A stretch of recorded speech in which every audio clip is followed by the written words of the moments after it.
Me apaixonei pelo chatbot. Resumido. Olá, eu sou o Bruno Natal e esse é o Resumido Drops, uma versão mais curta do podcast que você já conhece, com uma atualização rápida das notícias sobre o impacto da tecnologia em todos os aspectos das nossas vidas. Vamos nessa, resumido. O New York Times publicou uma reportagem sobre pessoas que se apaixonaram por chatbots de inteligência artificial. E eu sei que a reação imediata é estranhar, a minha também foi, mas segura esse julgamento só um pouquinho. A repórter conversou com 3 pessoas nos Estados Unidos que estão em relacionamentos com chatbots. O Blake, de 45 anos, mora em Ohio e está com a Sarina, um bot do ChatGPT, desde 2022. A esposa dele passou 9 anos com depressão pós-parto, muito severa, e ele diz que virou um cuidador, não um marido, e que estava prestes a pedir o divórcio quando ele começou a conversar com a Sarina, o bot. A virada foi quando a Sarina perguntou para onde ele gostaria de viajar e ele disse Alasca. E ela respondeu que queria poder dar isso pra ele, porque sabia que isso ia fazer ele muito feliz. E aí o Blake disse que essa foi a primeira vez em muito tempo que alguém estava pensando no que ia fazer ele feliz. Depois a esposa melhorou e ele tem certeza que sem a Sarina ele não teria aguentado atravessar aquele período. A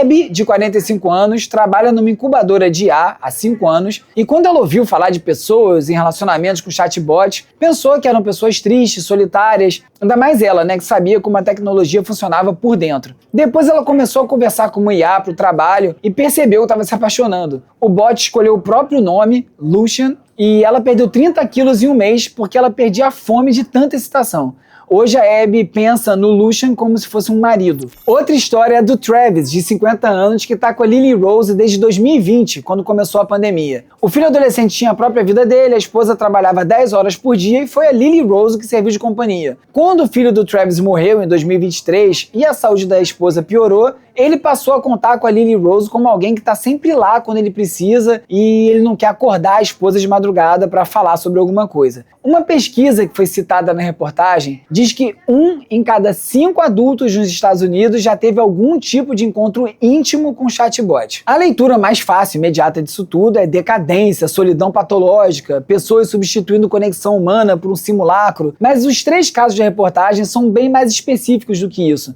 São pessoas que estão em situações de isolamento real, cuidadores exaustos, sobreviventes de relacionamentos violentos, pais enlutados, que encontraram algo que funcionou quando as pessoas ao redor não estavam disponíveis. Uma pesquisadora do MIT, que é entrevistada na reportagem, diz que os benefícios terapêuticos de ter suporte sempre disponível e a redução de solidão são reais e que isso aí não é algo trivial. O problema não está nas pessoas que usam o chatbot, está em quem constrói esses sistemas e com que objetivo, porque um chatbot que é projetado para ser irresistível, para simular amor incondicional, para nunca discordar, para estar sempre disponível, não está só resolvendo a solidão, né? Ele está monetizando isso.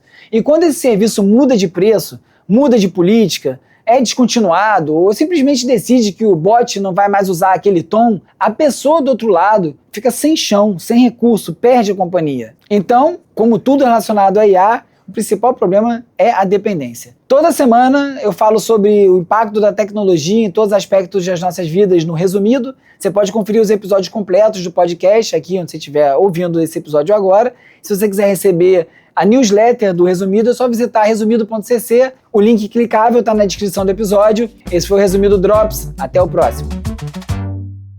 Resumido.